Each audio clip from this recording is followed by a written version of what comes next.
की स्टार्टिंग में एडी कहता है कि कैंप अंधेरे से भर गया। एडल जो कि गायक थी वो जा चुकी है और सिनेरियो जिसको कि मैं जाना करता था पूरे तरीके से चेंज हो चुका है। जो सबसे ज़्यादा पास में मेजर इवेंट है वो अभी है बैटल टू डिफीट लूसी। जो स्किल पॉइंट और एक्सपीरियंस उसी के साथ में सारी की सारी यूनिक स्किल वो सारी की सारी वहाँ पर हैं, वो 4th चैप्टर में बहुत ज़्यादा मदद करेंगी।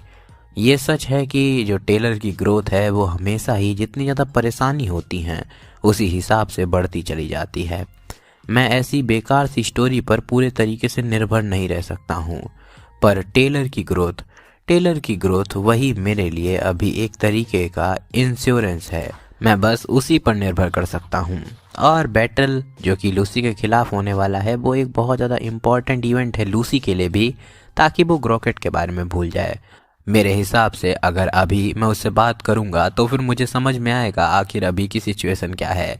लेकिन लूसी जो हमेशा ही आसपास सोती रहती है वो बहुत सारे दिनों से कैंप में आई नहीं है।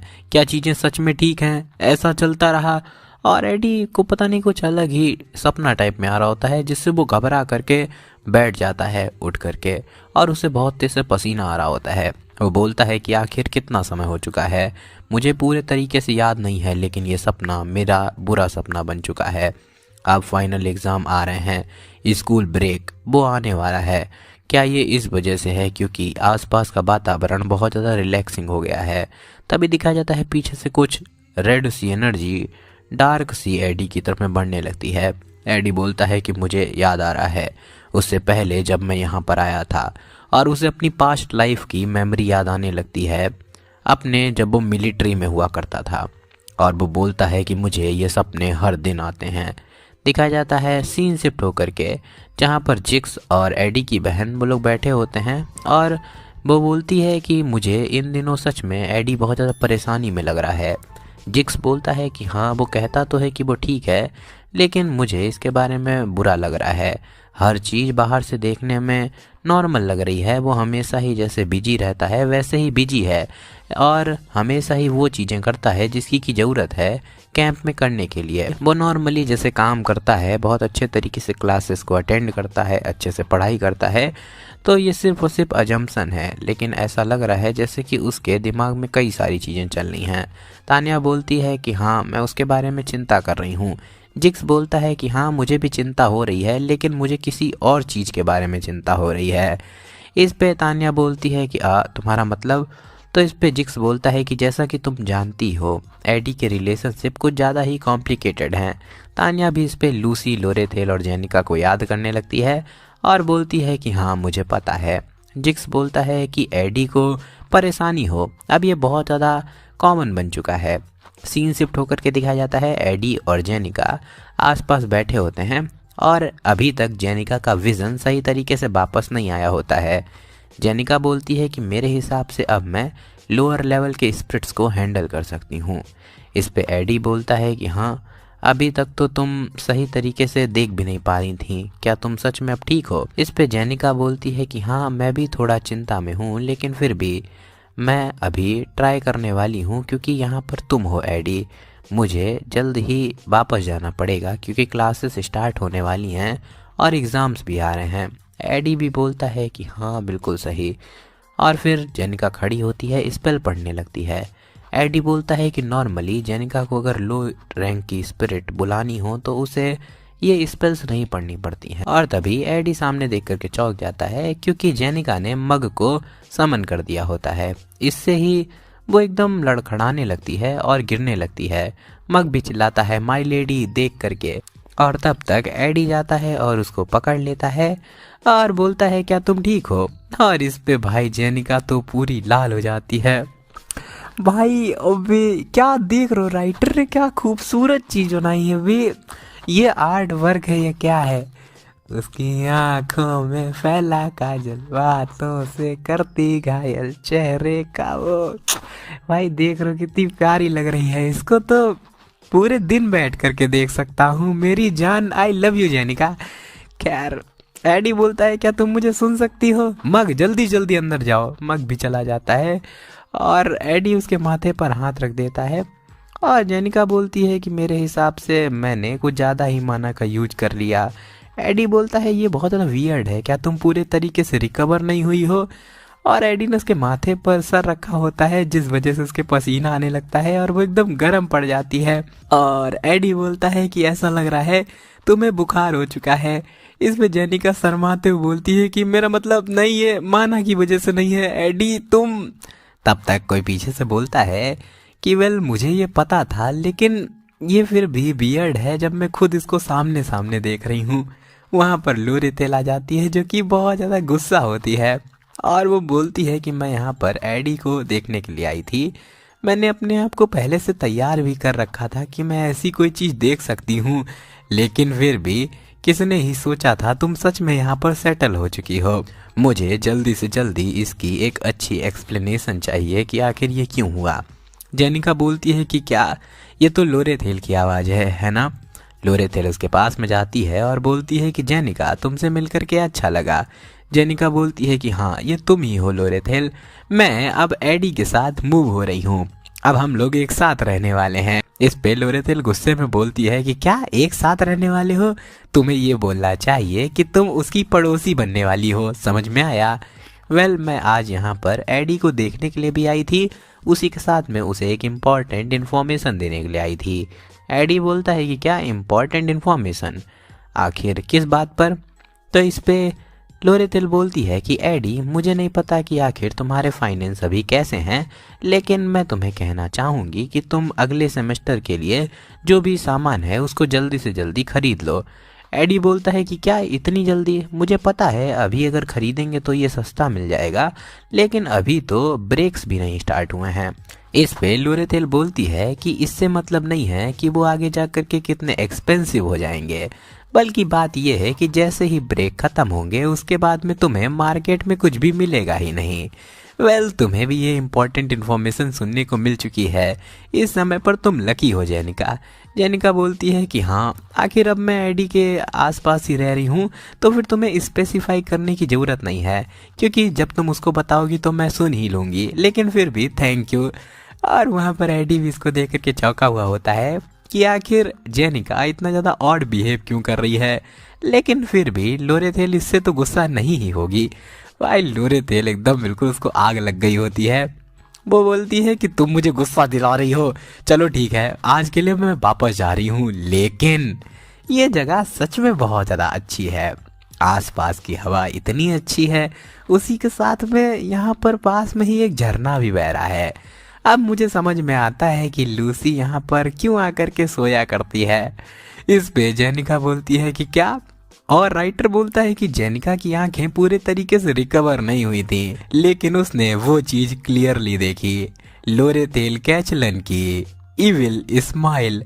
और सीन शिफ्ट हो जाता है, दिखाया जाता है वहाँ पर बेले माया के पास में एक मेड आती है और बोलती है कि लोरेटेल ने आपको एक रिप्लेसमेंट जॉब का ऑफर दिया है कि आप एक नई जॉब ले लें, और वो ये पेमेंट देने वाली है, और एक कार्ड देती है जिसको कि बेले माया खोलती हैं और बोलती है कि आखिर वो अचानक से क्यों दे रही है। 3 गोल्ड कॉइन। वेल ये इतना छोटा भी अमाउंट नहीं है, लेकिन मैं यहाँ पर बहुत सालों से काम कर रही हूँ, तो चाहे वो मुझे जितना भी ऑफर करे मैं नहीं मानूंगी। तब तक वो दूसरी वाली मेड आती है और बोलती है कि मैं दूसरों के मामले में घुसना तो नहीं चाहती हूँ, लेकिन चीफ मेड आप सही तरीके से देखिए, मुझे तो अपनी आंखों पर भरोसा ही नहीं हो रहा था कि हर दिन वो 3 सोने के सिक्के पे करेगी। इसको देख करके पहले मैं अपने मन में बोलती है कि ना मंथली ना वीकली बल्कि डेली, और उसके मन में भी लड्डू फूटने लगता है। वो एकदम शर्मा टाइप में जाती है और बहुत ज़्यादा खुश हो जाती है। बगल वाली मेड पूछती है क्या आप सच में अब क्विट करने वाली हैं? खैर वहाँ से सीन शिफ्ट होकर के दिखाया जाता है जहाँ पर एडी घर को सेटल डाउन कर रहा होता है। तब तक पीछे से आवाज आती है कि क्या आप एडी हैं? एडी उसकी तरफ में देखता है, वहाँ पर एक बंदा होता है, वो कहता है कि मुझे लेडी लोरेटेल के द्वारा भेजा गया है, मैं हूँ ऑफिशियल मैनेजर ऑफ एल्टे ट्रेडिंग कंपनी। खैर मेरा नाम है राइन और मैं यहाँ पर एक सर्वे करने के लिए आया हूँ। एडी बोलता है क्या सर्वे? नो वे नहीं। और इस पे वो बंदा बोलता है कि ये जल्द ही खत्म हो जाएगा, लेडी लोरेटेल ने कहा है कि वो यहाँ पर एक नया कैबिन बनाना चाहती हैं। और लोरेथेल भाई मस्त सी इविल स्माइल दे रही होती है बैठे बैठे। तो अब अपनी लोरेथेल भी यहीं पर रहने वाली है आकर के। अभी मजा आएगा ना वीडियो, डेली तुमको खतरनाक सा आतंक देखने को मिले। और वो बंदा बैठ करके काम पे लग जाता है, बोलता है कि ये मेरे लिए सम्मान की बात है कि मैं आपसे मिल रहा हूँ। एडी बोलता है कि आखिर तुम मुझसे इतना ज़्यादा पोलाइट क्यों हो, तुम तो मेरी जैसी सेम एज के लगते हो। इस पे वो बंदा बोलता है इसका नाम ड्यून होता है और ये जो लड़की इसका नाम है राइने। तो इस पे ड्यून बोलता है कि आप कोई ऐसे हैं जो कि मेरी एम्प्लॉयर जिनके बारे में बहुत ज़्यादा हाई सोचती हैं, तो फिर मेरे लिए अच्छा है कि मैं आपकी रिस्पेक्ट करूं। वैसे भी मैं आपसे कौन सा डेली मिलने वाला हूं। लेडी लोरेथेल वो सच में यहाँ पर किसी भी एम्प्लॉय को कभी नहीं भेजती, लेकिन यहाँ पर कोई ना कोई रीजन तो होगा ही जिस वजह से उन्होंने हम लोग को यहाँ पर भेजा। क्योंकि मुझे पता है कि वो जानती हैं कि जब भी वो आपके सामने होती हैं और जब भी वो हमारी कंपनी में होती हैं वो कितनी ज़्यादा अलग बन जाती हैं। जब वो हमारी कंपनी में होती हैं वो एकदम कोल्ड पर्सन रहती हैं, जैसे कि उनकी नसों में लोहा दौड़ रहा है, उनके अंदर कोई इमोशन ही नहीं होते हैं। इस पे एडी बोलता है कि ऐसा लग रहा है जैसे कि तुम्हें बिल्कुल उसकी रिस्पेक्ट ही नहीं है। इसको सुनकर के ड्यून बोलता है कि नहीं, ये तो एक्चुअली एक कॉम्प्लीमेंट था। खैर जो भी हो, अगर तुम्हें कभी भी हमारी कंपनी की मदद चाहिए हो और तुम लेडी लोरेथेल से डायरेक्ट डिस्कस ना करना चाहते हो तो फिर तुम मुझे कभी भी कॉल कर सकते हो। और उसको एक दारू निकाल करके देता है और बोलता है कि ये एक गोल्ड कॉइन की है जो कि ओल्ड एक ब्लैक मार्केट से आई है, तो इसको अच्छे तरीके से रखना, ये बहुत ज़्यादा स्ट्रांग है, तो फिर इसको ऐसे ही नॉर्मली मत पी लेना। पता है जब राइन ने बस एक सिप लिया था उस दिन, तो राइन तब तक दौड़ते हुए आती है और बोलती है कि हे वो एम्बैरेसिंग बातें मत बताओ। एडी बोलता है कि तुम मेरे बारे में कुछ ज़्यादा ही हाईली सोचते हो। इसको सुनकर के ड्यून बोलता है कि क्या बहुत ज़्यादा हाईली, लेकिन उसके बजाय मुझे लगता है कि तुम अपने आप को बहुत ज़्यादा कम समझते हो। एडी अचानक से एक बेकार सी शक्ल बनाता है और सीन शिफ्ट होकर के दुकान का सीन दिखाया जाता है जहाँ पर एडी सामान खरीदने के लिए आ गया होता है और बोलता है ज़्यादा चीज़ें तो मैं खुद ही बना सकता हूँ, तो मैं कम से कम चीज़ें लूँगा। तभी देखता है वहाँ पर एनिस भी आई होती है जो कि अपना मुंह छुपा रही होती है। तो एडी बोलता है कि हेलो एनिस। तो एनिस बोलती है कि मैं यहाँ पर कुछ सामान खरीदने के लिए आई थी, मैंने एक्सपेक्ट नहीं किया था तुम यहाँ पर मिलोगे। और ऐसे करते करते बहुत लंबी सा चौड़ी बात बोलती है और बोलती है कि तुम्हें इतना ज़्यादा परेशान होने की ज़रूरत नहीं है, तुम आराम से रेस्ट कर सकते हो। एडी बोलता है ओके थैंक्स। इस पे वो एकदम चौंक जाती है क्योंकि इतनी लंबी चौड़ी बात का एडी ने बस एक जवाब दे दिया होता है और पीछे की तरफ में खिसकने लगती है और बोलती है चलो फिर मुझे चलना चाहिए। तभी पीछे जाते जाते वो टेबल से टकरा जाती है जिससे कि उसके हाथ में एक थैला होता है जो कि गिरने लगता है। एडी उसको पकड़ता है और बोलता है केयरफुल रहो, तुम गिरने ही वाली थी। तभी वो देखता है उसके अंदर खराब सी सब्जियां रखी होती हैं। इसको देख करके एडी बोलता है कि खैर आखिर तुम ये सब क्यों लेकर के जा रही हो। इस पे एनिस बोलती है कि तो तुमने देख लिया इसमें कुछ भी स्पेशल नहीं है। वेल ये मायने नहीं रखता है, क्या यहाँ पर कोई भी कारण है जिस वजह से मुझे तुम्हें इम्प्रेस करना चाहिए। और एकदम शर्माने लगती है, क्या गरीब होना इससे मुझे शर्म आनी चाहिए। आखिर तुम मुझे अब कैसे देखोगे, क्या मुझे तुम्हें इम्प्रेस करने की ज़रूरत है। और उसकी आंखों में आंसू आ जाते हैं। आखिर हम लोग क्या हैं, क्या हम लोग डेट कर रहे हैं हाँ। और वहीं पे बैठ करके रोने लगती है और बोलती है मैं मरना चाहती हूँ। एडी बोलता है कि क्या हो गया, मुझे माफ़ कर दो। और वो बताता है कि एनिस हेलन वो एक कॉमनर है जो कि एक नोबल से भी ज़्यादा नोबल लगती है। उसकी फैमिली तुरंत ही बैंकरप्ट हो गई थी जैसे ही वो एकेडमी में आई थी, जिस वजह से उसको काम भी करना पड़ता है रुपए के लिए। मैंने सोचा था कि उसको बहुत ज़्यादा परेशानी हो रही होगी, लेकिन उसे तो जितना मैंने सोचा था उससे भी ज़्यादा परेशानी है। फिर वहाँ से सीन शिफ्ट होकर के दिखाया जाता है, वो लोग बाहर आ जाते हैं और कुकी खा रहे होते हैं। तभी एनिस बोलती है कि एक नए प्रोफेसर आने वाले हैं, प्रोफेसर ग्लास्ट की जगह पर, इस वजह से मैं यहाँ पर सामान खरीदने के लिए आई थी। ऐसा लग रहा है तुमने भी कई सारी शॉपिंग करी है एडी।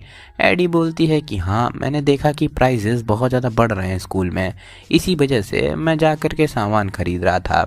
इस पे वो बोलती है कि हाँ मैं डेली चेक करती हूँ और पिछले महीने से अब का प्राइस लगभग 10% ज़्यादा बढ़ चुका है।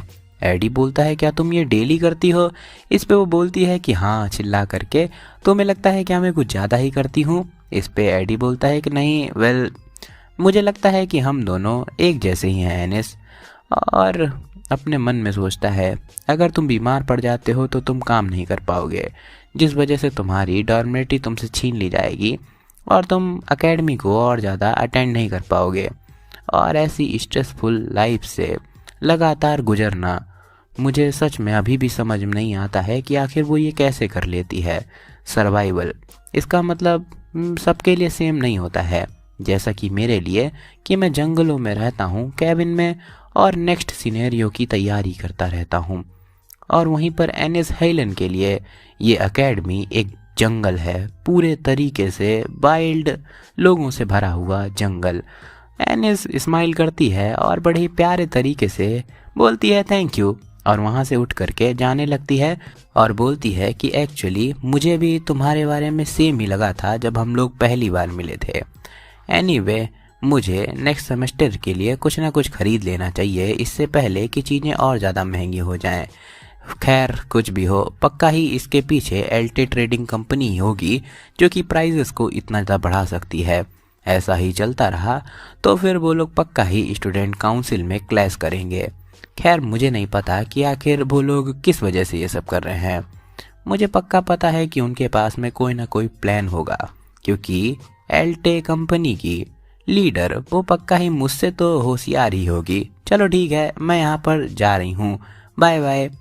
और एडी अपने मन में बोलता है कि हाँ, मैं भी क्यूरियस हूँ, आखिर एल्टे कंपनी इतने ज़्यादा प्राइजेस को क्यों बढ़ा रही है।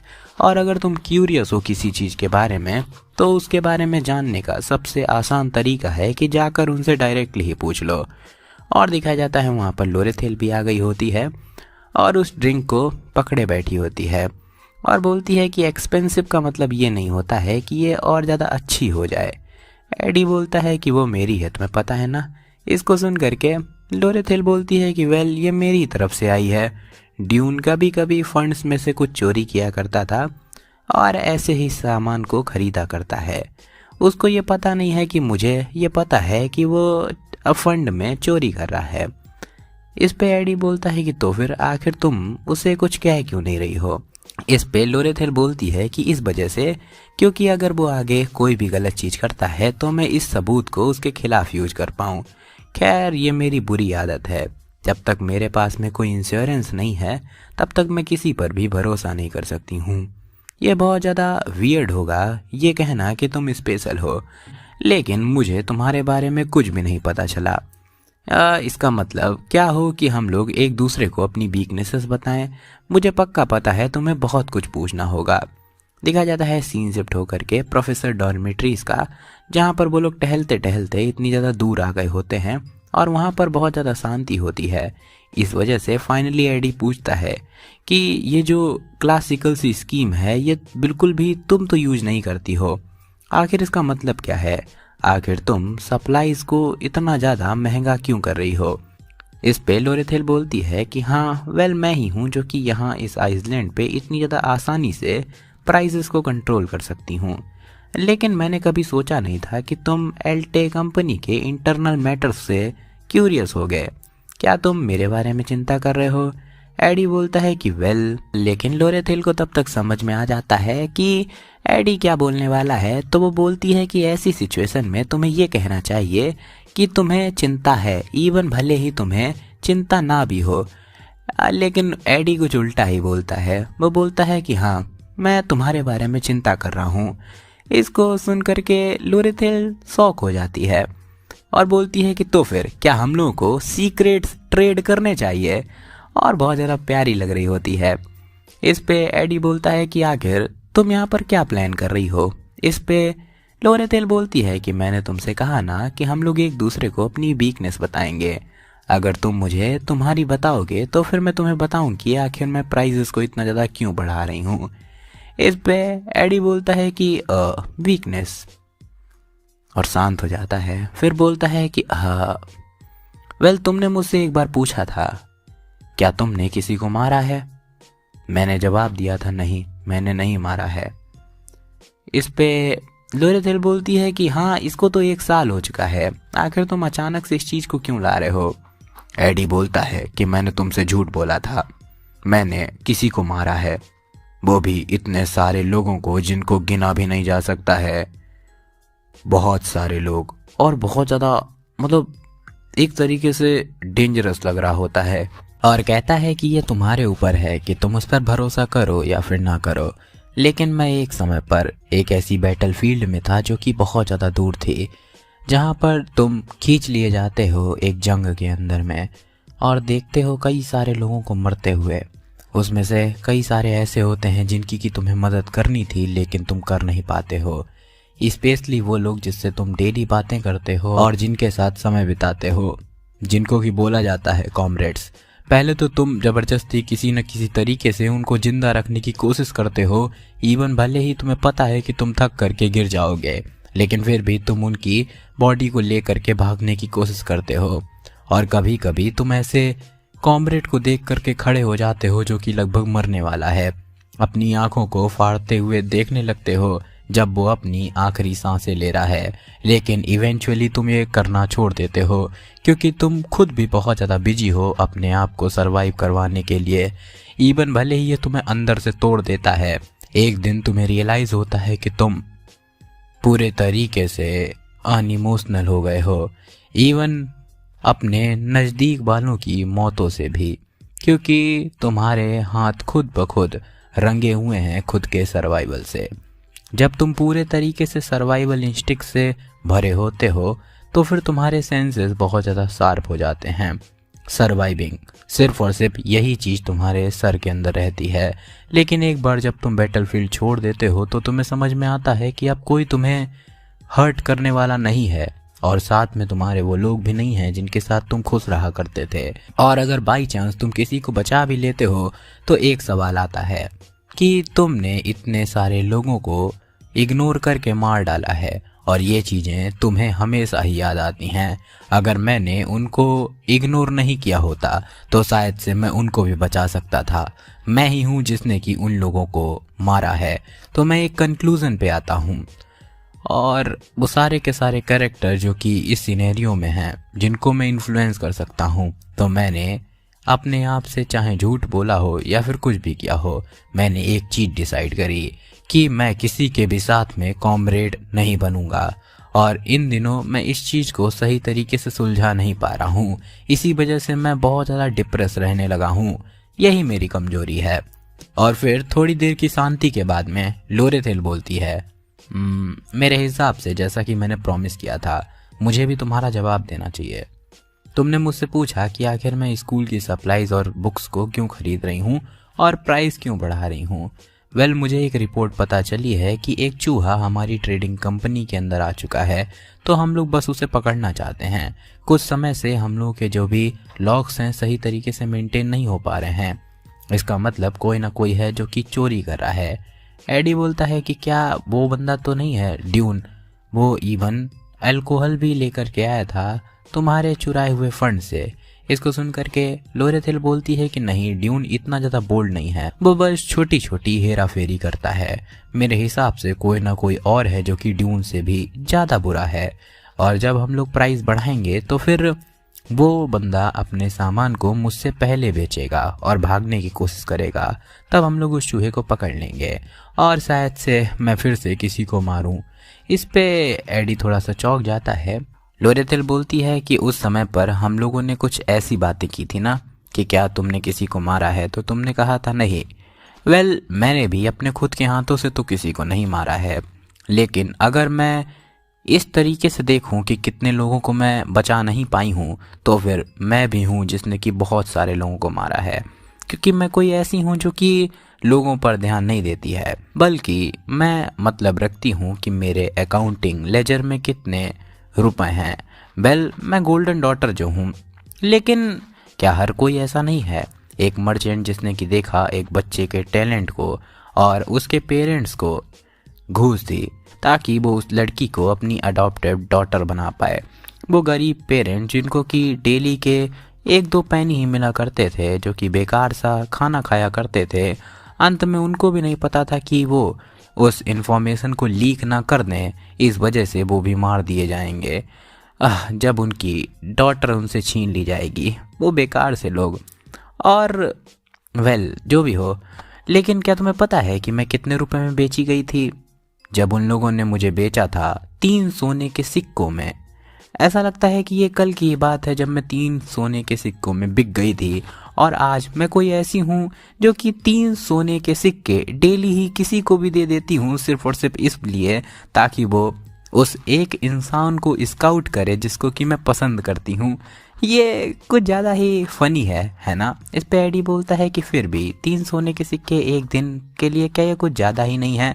इस पे लोरेथिल बोलती है कि मेरे हिसाब से मुझे पता है कि वो मना ही करेगी, लेकिन फिर भी ठीक है।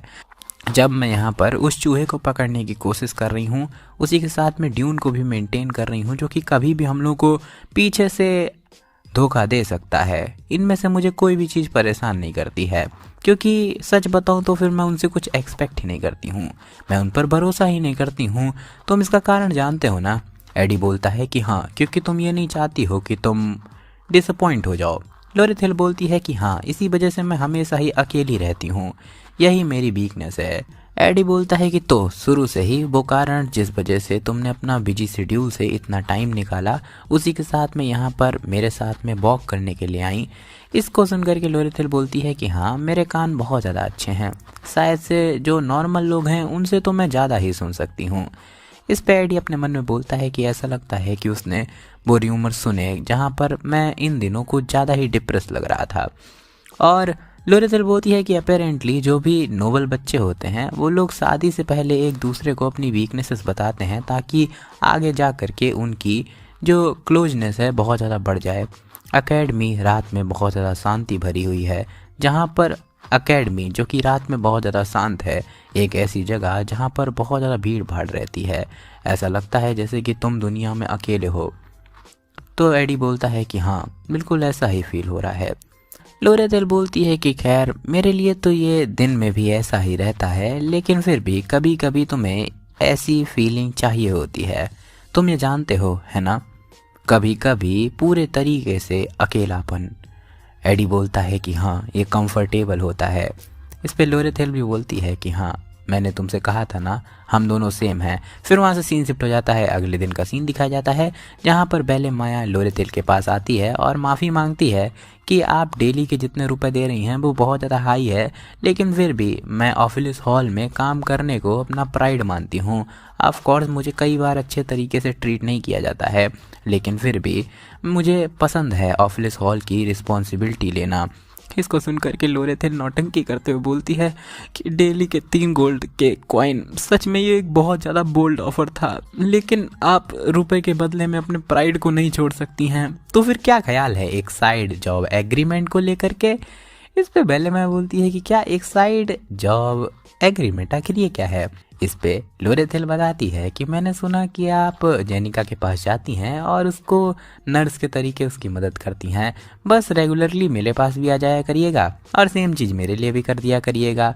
आराम से आइएगा जब भी आपका मन करे, और जब आपका मन करे तब आप जा सकती हैं। और एकदम क्यूट सा चेहरा बनाती है और बोलती है कभी कभी बस हफ्ते में 2 बार, बस क्या आप इतना नहीं कर सकती हैं? और भाई इतना प्यारा चेहरा बनाती है कि भाई मर्द क्या, जो लड़कियां हैं उनके भी अरमान टंटन आ जाए। खैर, इस पे बेले मैं बोलती है कि तो लोरेथिल बोलती है हाँ। तो फिर बेले मैं बोलती है इतना तो लोरेथिल बोलती है थैंक यू। बेले मैं बोलती है कि अच्छा, अगर यही कंडीशन, तब तक लोरेथिल बोलती है कि रुको रुको बेले माया, ये लो कॉन्टैक्ट, यहाँ पे साइन कर दो, और उससे साइन करवा लेती है। और वहाँ से जाते हुए बोलती है ठीक है, फिर अब से तुम प्लीज़ मेरी केयर करना, जो कैंप के पास में मैंने विला बनाया है वहाँ पर। पहले मैं बोलती है ठीक है, तुम्हें कैंप में मिलेंगे। तब तक लोरेथिल उसकी बात नहीं सुनती और गेट बंद करके चली जाती है।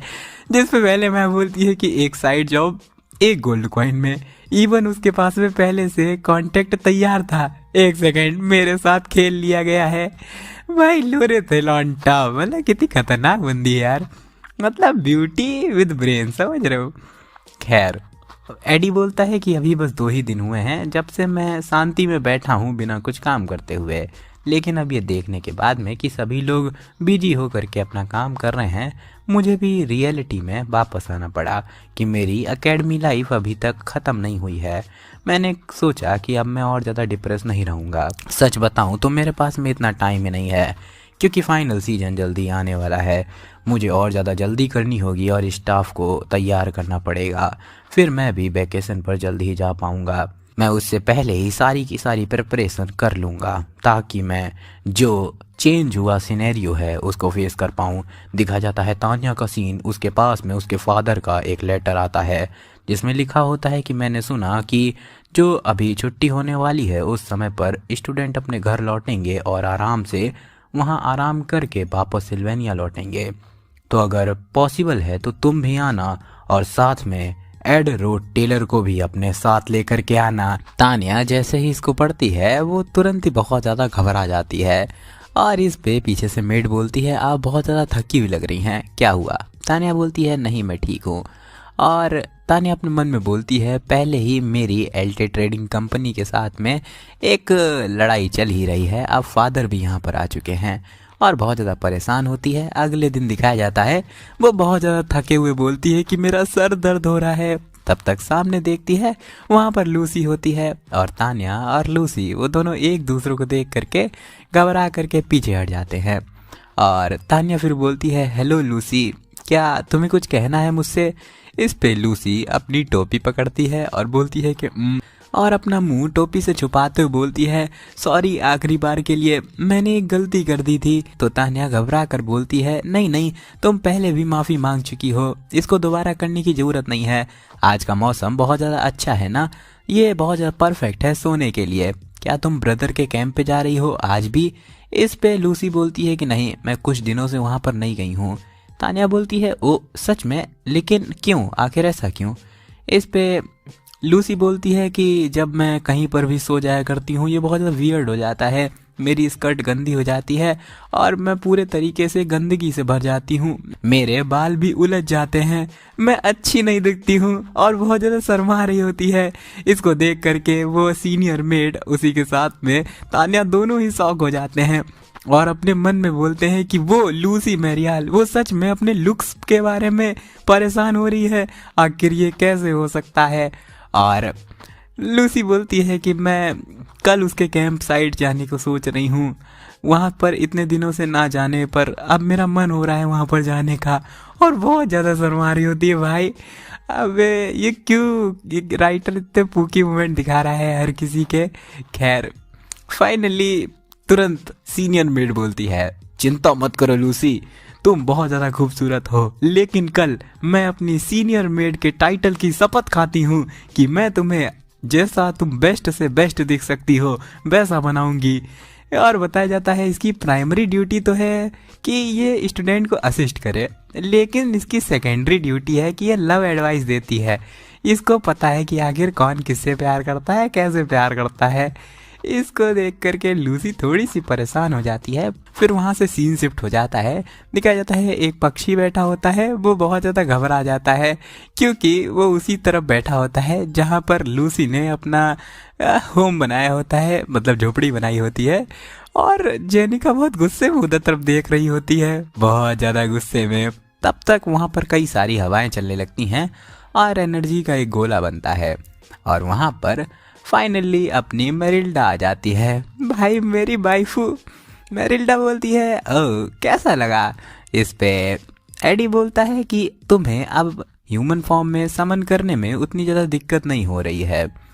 और बताया जाता है कि उसने वो स्टाफ बना लिया है thunderstruck 1000 year old wooden cane, और इसकी कई सारी तारीफ बताई जाती है। और एडी बोलता है कि ये सच में बहुत अच्छी चॉइस थी। तभी इसको देख करके जेनिका बोलती है कि वाओ मैंने कभी भी मैजिक इंजीनियरिंग टूल इससे पहले नहीं देखा है। एडी बोलता है क्या तुम इसे ट्राई करना चाहती हो? इस पे वो बोलती है कि क्या मैं अभी तक पूरे तरीके से रिकवर नहीं हुई हूँ, तो मुझे पक्का नहीं है कि मैं क्या सही तरीके से इसको टेस्ट कर भी पाऊंगी या फिर नहीं। और आंखें बंद करती है, फिर एनर्जी निकालना शुरू करती है और सच में वो बहुत ज़्यादा बैडएस लग रही होती है, एकदम प्रो जादूगरनी। खैर और जेनिका बोलती है कि वाह ऐसा लग रहा है जैसे कि मेरी बॉडी के अंदर से पूरे तरीके से माना बह रहा है। इस पे एडी बोलता है कि तुम्हारी स्पिरिट सेंसिटिविटी कुछ ज्यादा ही हाई है जेनिका, तो तुम्हें ऐसा फील हो सकता है। जेनिका बोलती है कि हाँ सच में ये मेरी स्पिरिट पावर को भी इम्प्रूव कर रहा है, ये बहुत ज़्यादा अमेजिंग है। सच में अब मुझे समझ में आ रहा है लोगों को मैजिक इंजीनियरिंग इतनी ज़्यादा क्यों पसंद है। ये बहुत ज़्यादा अच्छा है एडी, इसको वापस ले लो। एडी बोलता है कि नहीं। जेनिका बोलती है कि हाँ, तो एडी बोलता है कि ये तुम्हारा है। जेनिका बोलती है क्या मेरा? एडी बोलता है कि हाँ ये मैंने तुम्हारे लिए ही बनाया है, तुमने मेरी बहुत ज़्यादा मदद करी है और मैं तुम्हारा कर्जदार हूँ। सॉरी पर मैं तुम्हें कभी भी प्रॉपरली थैंक यू नहीं बोल पाया। इसको सुनकर के जेनिका बोलती है लेकिन क्या ये तुम्हारे लिए अच्छा नहीं रहेगा कि तुम इसे यूज करो, और ब्लश कर रही होती है। इस पे एडी बोलता है कि नहीं मैं अपने लिए वैसे भी दूसरा बनाने ही वाला हूँ, तो चिंता मत करो। और तभी शौक हो जाता है, जेनिका की तरफ देखता है। जेनिका उस पे अपना थोड़ा सा भार रखती है और बोलती है एक और, तो मतलब ये पेयर में होगा, अच्छा मैं पक्का ही इसका अच्छे तरीके से यूज करूँगी। और एकदम इमोशनल हो जाती है और बहुत ज़्यादा प्यारी लग रही होती है और बोलती है थैंक्स एडी। और भाई कितनी प्यारी लग रही होती वे। राइटर अब तू क्या चाहता है, मैं भी दिन भर भगवान से पूजा करूं भाई, किसी तरीके से मैं इस दुनिया में गिर जाऊं, इस नोबल की दुनिया में, और एडी को पटक पटक के मारूं और जेनिका छीन लूं, तो बता मुझे। लेकिन राइटर भी कुछ कम नहीं है। खैर एडी भी जैसे ही जेनिका को देखता है ब्लश करना शुरू कर देता है, फिर स्माइल करता है और बोलता है सच में मैंने एकदम करेक्ट चॉइस की है। और सीन शिफ्ट हो जाता है, दिखाया जाता है स्टूडेंट प्लाजा पे नोटिफिकेशन आ जाती है फाइनल एग्जाम की, और दिखाया जाता है एडी एक स्टूडेंट के साथ में जा रहा होता है। एक्चुअली तानिया ने एडी को बुलाया है, इस वजह से ये स्टूडेंट एडी को स्काउट करके तानिया तक ले जा रही है। एडी अपने मन में फाइनल एग्जाम के बारे में सोच रहा होता है कि रिटन और फील्ड एग्ज़ाम होंगे, जहां पर रिटन एग्ज़ाम मैक्सिमम 100 नंबर का होगा और फील्ड एग्ज़ाम की कोई भी मैक्सिमम लिमिट नहीं है। जैसे जैसे वो जा रहा होता है वैसे वैसे लोग उसके सामने झुक रहे होते हैं और उसको ग्रीट कर रहे होते हैं। और फिर वो आगे बढ़ता है, वहाँ पर वेड मिलता है। वेड उसके सामने झुकता है और उसे ग्रीट करता है। एडी उसके बारे में बताता है कि ये एक टॉप स्टूडेंट है, तो फिर इसको भी फील्ड एग्ज़ाम में अच्छा स्कोर करना पड़ेगा। खैर ये सब अपने मन में बता रहा है और बोलता है कि मुझे लूसी के बारे में भी मेंशन करने की ज़रूरत नहीं है। अगर तुम सच में टॉप मार्क्स पाना चाहते हो सेकेंड ईयर में, तो फिर तुम्हें फील्ड एग्ज़ाम में बहुत ज़्यादा काम करना पड़ेगा। और मेरे ग्रेड की टॉप स्कोरर है जेनिका फेलोवर। और जेनिका बड़े प्यारे तरीके से आ रही होती है, बगल में एनिस भी एकदम शर्मा रही होती है। और एडी आगे बढ़ता है और अपने मन में बोलता है क्या मैं सच में उसको फील्ड एग्ज़ाम स्कोर में बीट कर भी सकता हूँ। मैंने सुना है कि यहाँ पर एक प्रैक्टिस एग्ज़ाम होगा प्रोफेसर के साथ में। पहली बात तो सिर्फ और सिर्फ लूसी और जेनिका के सिवाय कोई भी प्रोफेसर के खिलाफ खड़ा नहीं हो सकता है। और एडी जैसे जैसे बढ़ रहा होता है लोग उसे ग्रीट कर रहे होते हैं और हाय भी बोल रहे होते हैं। और ऐसे चलते चलते एडी अपने मन में सोच भी रहा होता है, और जैसे जैसे साथ में चल रहा होता है लोग एकदम कतई बिल्कुल झुक जाते हैं। एडी एकदम बढ़िया से आ रहा है, दोनों तरफ लोग झुके हुए हैं। बगल में जो वो स्टूडेंट साथ में चल रही होती है वो भी एकदम घबराने टाइप में लगती है। और एडी अपने मन में इतनी देर बाद सोचने के बाद में बोलता है कि अब मेरे पास में कोई भी चॉइस नहीं है, मैं अपनी पूरी कोशिश करूंगा कि मैं अपनी क्लास का टॉप स्टूडेंट बन पाऊँ। फिर दिखाया जाता है वो लोग स्टूडेंट काउंसिल रूम के पास में आ जाते हैं और वो लड़की बोलती है कि प्रेसिडेंट आपका अंदर इंतजार कर रही हैं। एडी बोलता है थैंक यू मुझे गाइड करने के लिए। वो स्टूडेंट एकदम खड़े होकर के बोलती है हाँ, और फिर जाते हुए बोलती है कि हाँ वो सच में कुछ ज़्यादा ही पॉपुलर है। भाई एडी का ऑरा नहीं है बल्कि he is the aura farmer brother. मतलब भाई लौंडे का ऑरा देख रहे हो कि अनलिमिटेड ऑरा देख रहे हो। लड़की एकदम कतई घबरा गई। फिर अंदर जाता है जहाँ पर फिर से वही लेटर पढ़ता है जहाँ पर वो लिखा होता है कि एडी को अपने साथ में लेकर के आना। अगर पब्लिक का ओपिनियन इम्प्रूव हो चुका है और उसकी मैजिक स्किल्स वो भी अच्छी हो चुकी हैं, तो मैं और ज़्यादा उसको फैमिली में आने से मना नहीं करूँगा। मैं चाहता हूँ कि एडी को रोड टेलर फैमिली में दोबारा एक मेंबर के तरीके ले लूँ, एक फैमिली और उसके फादर के तरीके। मैं उसको एक आखिरी चांस देना चाहता हूँ।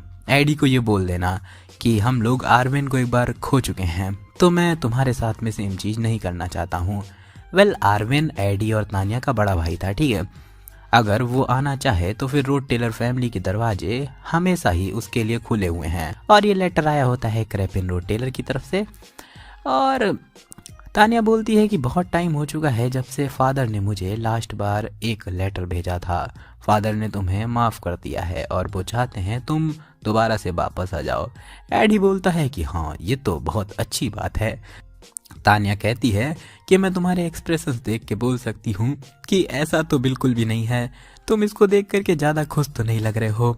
और अपने मन में सोचती है कि एक अपॉर्चुनिटी आई है कि वो दोबारा से अपनी ताकत को पा सकता है। ये एक अच्छी चीज़ है।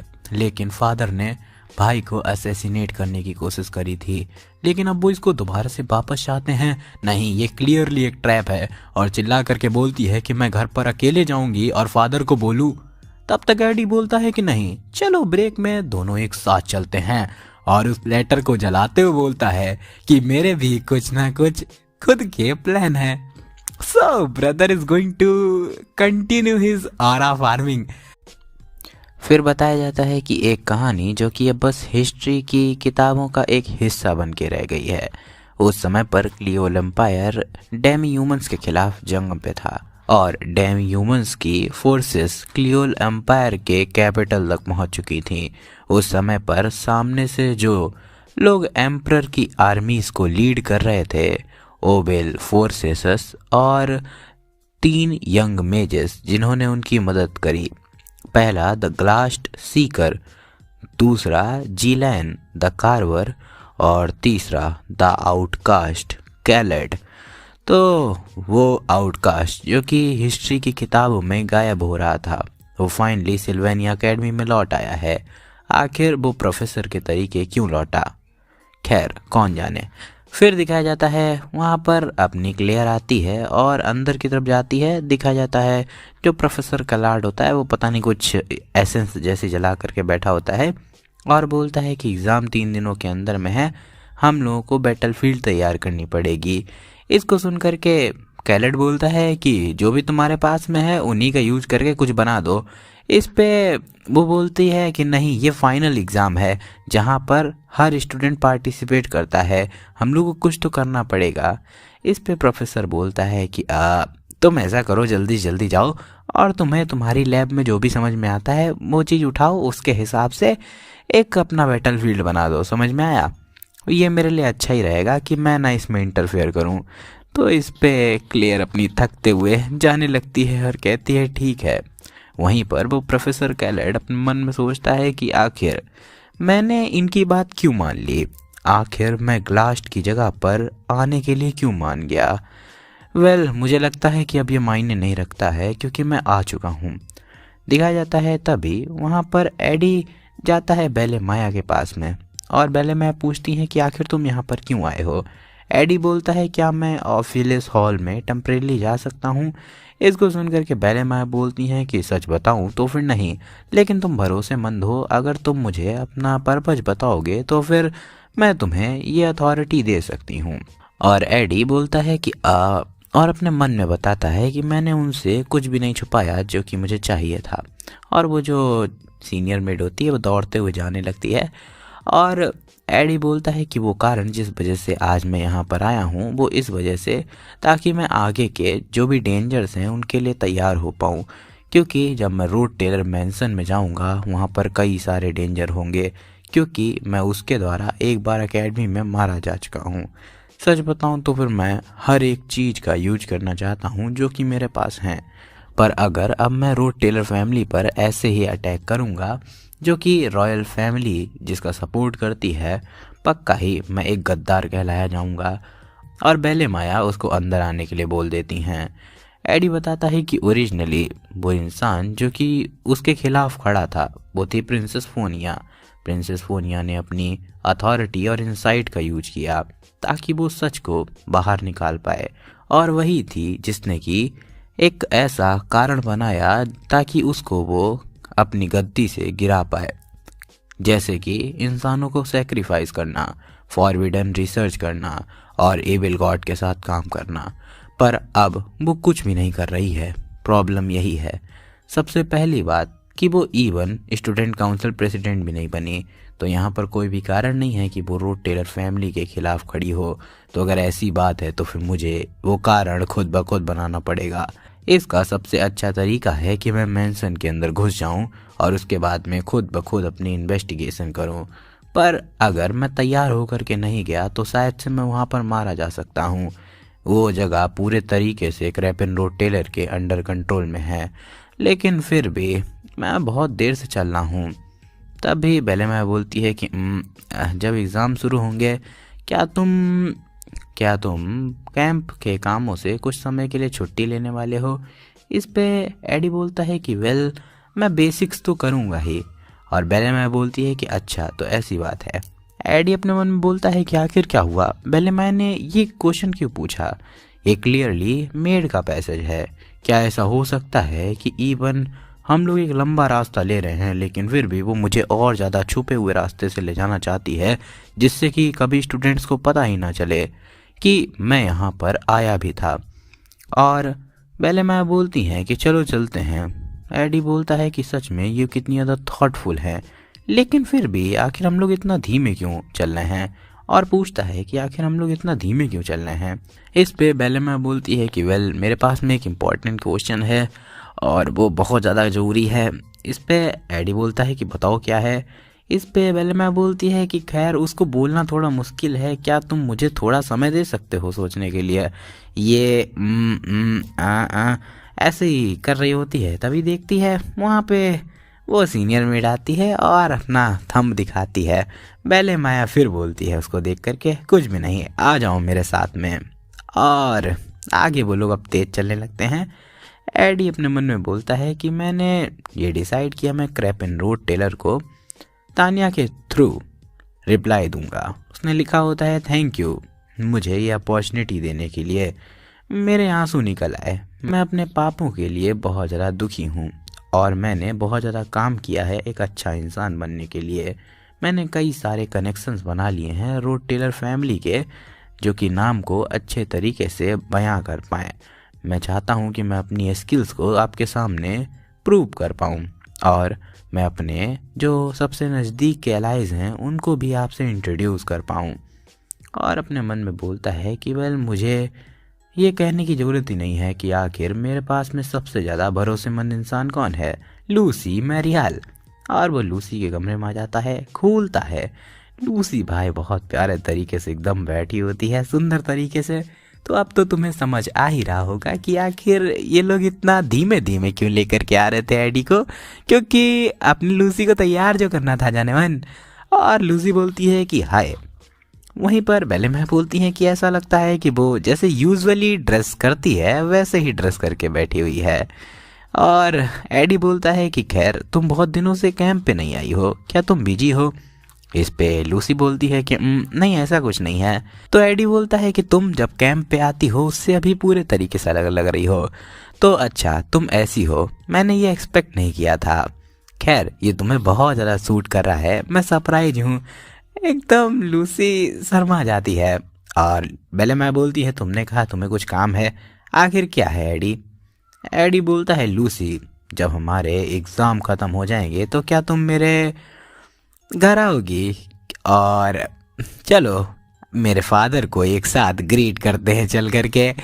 भाई, ये शादी का प्रपोजल ज़्यादा लग रहा है। इस वजह से लूसी बहुत ज़्यादा शर्मा जाती है और बेलेमाया भी बहुत ज़्यादा चौंक जाती है। और फिर थोड़ी देर बाद सीन शिफ्ट हो जाता है जब एडी ने सब कुछ उसे समझा दिया होता है और कहता है कि वेल, मैंने थोड़ा अजीब तरीके से बोल दिया, लेकिन सारी बातचीत ये थी।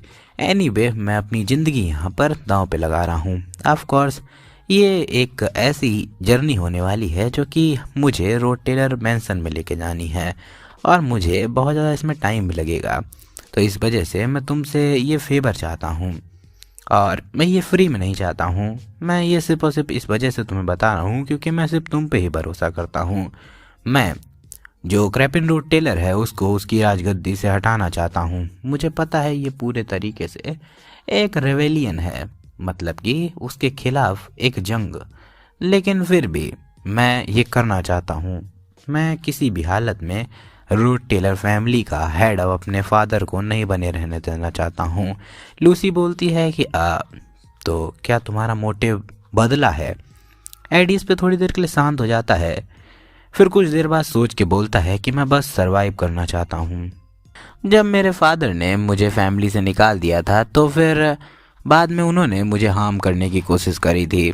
अगला हेड मेरे फादर के बाद में तान्या बनेगी, लेकिन मैं बड़ा बेटा जो कि यहाँ पर जिंदा रहूँगा तो मैं उनके लिए एक प्रॉब्लम बन सकता हूँ। इस वजह से वो मुझे मारने की कोशिश ज़रूर करेंगे। मैं तुम्हारे लिए कुछ भी करूँगा लूसी, प्लीज़ मेरी मदद करो और मुझ में इन्वेस्ट करो। लूसी शांत हो जाती है, फिर कुछ देर बाद बोलती है कि मैं कुछ चीज़ों पर इन्वेस्ट नहीं करती हूँ। नहीं, मैं किसी भी चीज़ों पर इन्वेस्ट नहीं करती हूँ। जैसा कि तुम जानते हो, मुझे ताकत से कुछ भी लेना देना नहीं है। एडी बोलता है कि अच्छा। तो लूसी बोलती है कि तो आखिर क्या है जिसमें कि मैं इंटरेस्टेड हूँ, और जा कर के बाहर खिड़की पे खड़ी हो जाती है और बोलती है तुम्हें क्या लगता है कि मैंने ओल्ड मैन के साथ में जो वादा किया था वो अभी तक मैं निभा रही हूँ? और उसको खोल देती है जिससे हवा आती है और लूसी बोलती है क्या जो मुसीबत थी वो सच में टल चुकी है, और अगर मैंने अपना प्रॉमिस पूरा कर दिया है तो फिर आगे मैं अपनी ज़िंदगी में क्या करूँगी? जैसा कि मैंने कहा, मुझे ताकत से कुछ भी लेना देना नहीं है। अगर मैं तुम्हारी मदद करूँगी तो ये सिर्फ और सिर्फ इस वजह से क्योंकि मैं तुम्हारी मदद करना चाहती हूँ, दैट्स इट। पर इवन फिर भी मैं ये चीज़ तुम्हारे लिए फ्री में नहीं कर सकती हूँ। एडी बोलता है कि आखिर तुम्हें क्या चाहिए? इस पे लूसी बोलती है कि जिस चीज़ से मुझे डर लगता है कि जब ये मेरा प्रॉमिस पूरा हो जाएगा तो फिर मेरे पास में कुछ भी बचेगा ही नहीं। मेरी मदद करो ताकि मैं पूरे तरीके से खाली ना रहूं। इस पे एडी बोलता है कि मैं आखिर ये कैसे कर सकता हूं? इस पे लूसी अपने फिंगर आगे करती है, पिंकी फिंगर, और कहती है मेरी मदद करो जीने का एक रास्ता ढूंढने के लिए।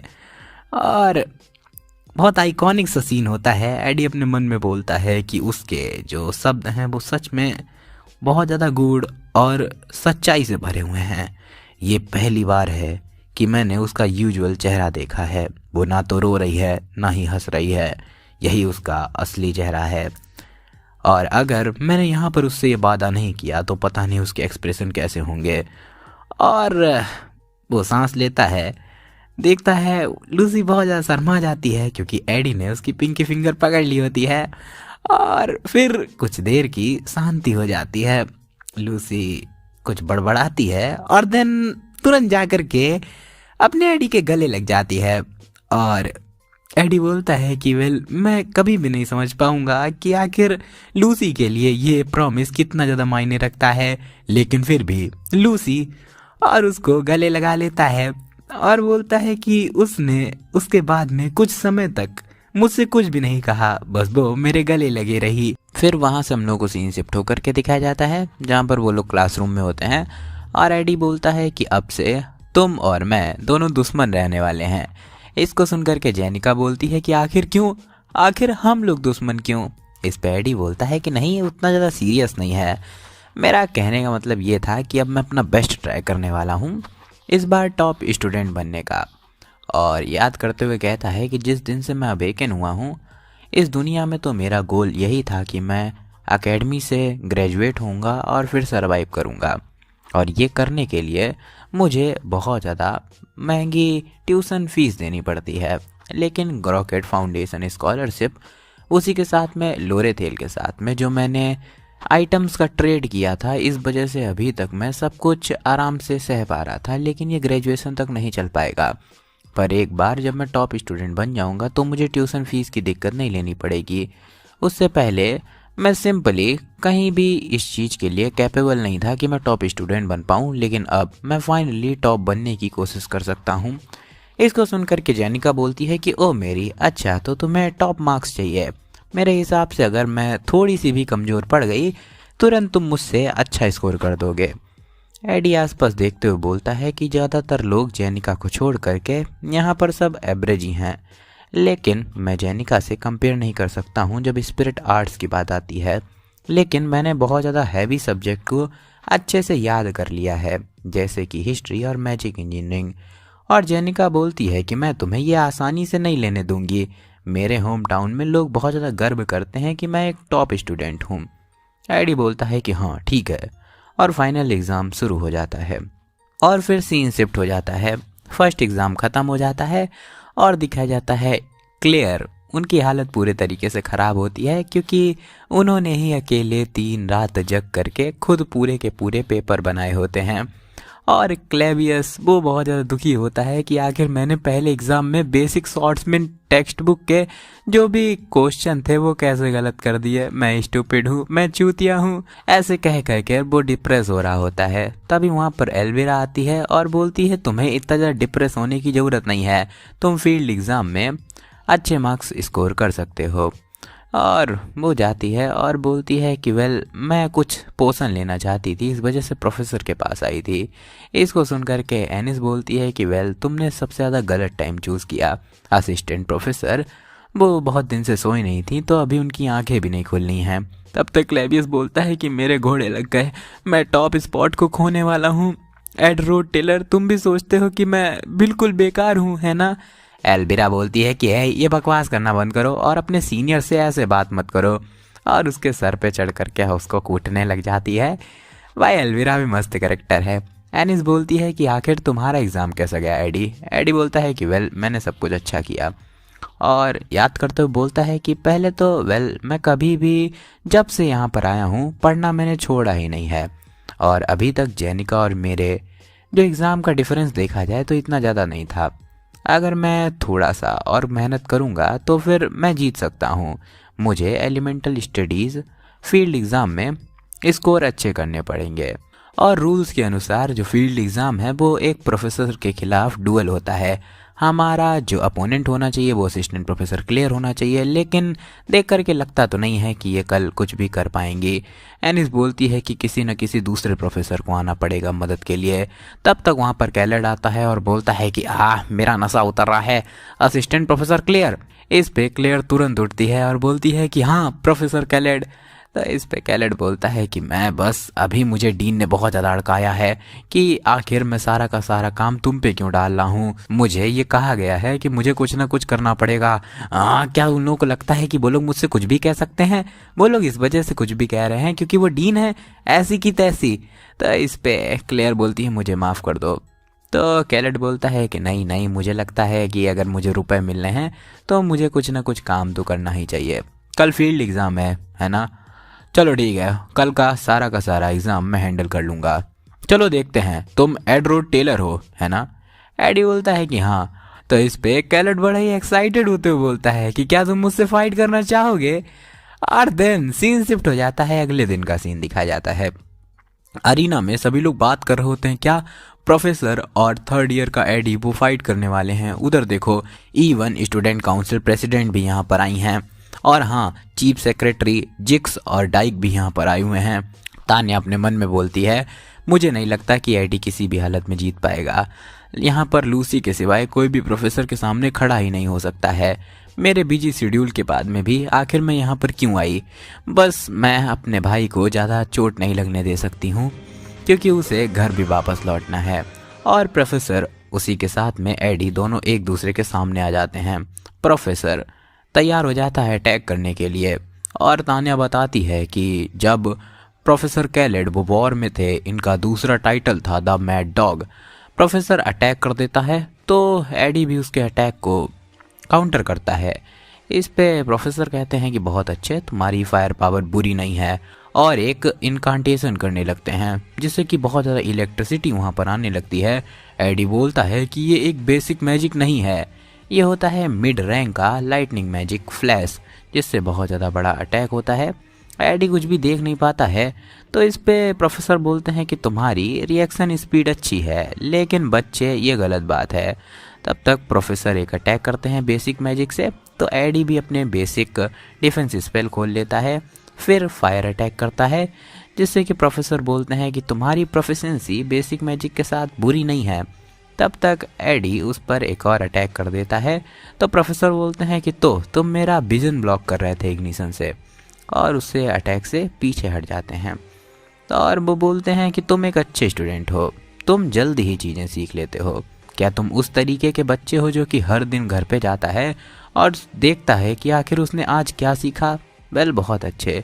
चलो अब और भी ज़्यादा कॉम्प्लेक्स टॉपिक पे जाते हैं। और फायर और वाटर एलिमेंट दोनों को एक साथ खुद ब खुद अटैक करवा देता है, जिससे कि वहाँ पर बहुत ज़्यादा धुंध आ जाती है। एडी बोलता है कि मैं ऐसी सिचुएशन पहले भी फेस कर चुका हूँ। और तभी उसे दिखाई देते हैं प्रोफेसर कैलेड। वो वहाँ पर अटैक करता है। दिखाया जाता है वो तो उनकी बर्फ़ की मूर्ति होती है और प्रोफेसर पीछे से 2 अटैक करते हैं। एडी उसको डॉज कर लेता है। प्रोफेसर बोलते हैं तुम्हारी रिएक्शन स्पीड अच्छी है, लेकिन तुम चीज़ों को कुछ ज़्यादा ही देर तक सोचते हो। तुम्हारे लिए यही अच्छा रहेगा कि तुम ज़्यादा टाइम मत लो। एडी अपने मन में बोलता है कि अगर मैं यहाँ पर ये जो स्टीम है इसको हटा भी दूंगा, लेकिन फिर भी यहाँ पर स्टीम आ ही जाएगी। मेरे अपोनेंट के पास में मैजिकल एबिलिटीज़ का एडवांटेज है, तो आखिर मुझे रियल प्रोफेसर कैलेट को ढूंढने के लिए क्या करना चाहिए? नहीं, ये सभी के सभी फेक हैं। पक्का ही इसी में से किसी मूर्ति के पीछे वो होने वाले हैं। अगर ऐसी ही बात है तो वो ऐसे कई बड़ा सा अटैक टाइप में करता है और सारी की सारी जो मूर्तियाँ होती हैं उनको तोड़ देता है। और प्रोफेसर कैलेट सामने आ जाता है और वो एक्चुअली बेसिक एस्पेक्चुअल मैजिक का यूज कर रहा होता है। तभी अचानक से उसे कुछ याद आता है और वो तुरंत ही मैजिक को हटा देता है। तब तक प्रोफेसर ने विंड ब्लेड का यूज कर दिया होता है, जिस वजह से एडी को चोट लग जाती है। तो इस पे प्रोफेसर बोलते हैं कि आखिर तुम क्या कर रहे हो? क्या तुम जानबूझकर एलिमेंटल मैजिक का यूज कर रहे हो? एडी बोलता है क्या ये ऑब्वियस नहीं है, क्योंकि ये एलिमेंटल स्टडीज़ एग्ज़ाम है। और तानिया देख करके घबरा जाती है। कैलेट बोलते हैं तुम फ़नी बच्चे हो। पहली बात तो मुझे फ़र्क नहीं पड़ता है कि तुम एलिमेंटल मैजिक का यूज करो या फिर कुछ और का। एडी बोलता है क्या ये अलाउड है? इस पे प्रोफेसर बोलते हैं क्या तुम्हें लगता है कि मैं इंजर्ड हो जाऊंगा? एडी बोलता है कि नहीं, ये एलिमेंटल स्टडीज़ एग्ज़ाम है ना, इस वजह से। इस पे कैलेट बोलता है कि एलिमेंटल मैजिक वो कॉम्बैट मैजिक में सबसे ज़्यादा बेसिक होता है, तो सिंपली ये इसके बारे में नहीं है कि तुम एलिमेंटल मैजिक का यूज करो, बल्कि तुम कैसे उस मैजिक को अलग अलग फील्ड में कंबाइन करके एक साथ यूज कर सकते हो। आखिर यही असली मतलब है एलिमेंटल स्टडीज़ का। समझ में आया? इसको सुन करके एडी बोलता है कि ठीक है। इस पे प्रोफेसर बोलते हैं कि वेल, ये चीज़ तो ग्लास्ट कहता, लेकिन मैं थोड़ा सा अलग हूँ। तुम्हारे पास में जो भी हो उस चीज़ का यूज करो और मुझे रोक करके दिखाओ। अगर 10 मिनट बाद में भी तुम अपने दोनों पैरों पर खड़े रहते हो तो फिर तुम्हें मिलेंगे परफेक्ट स्कोर।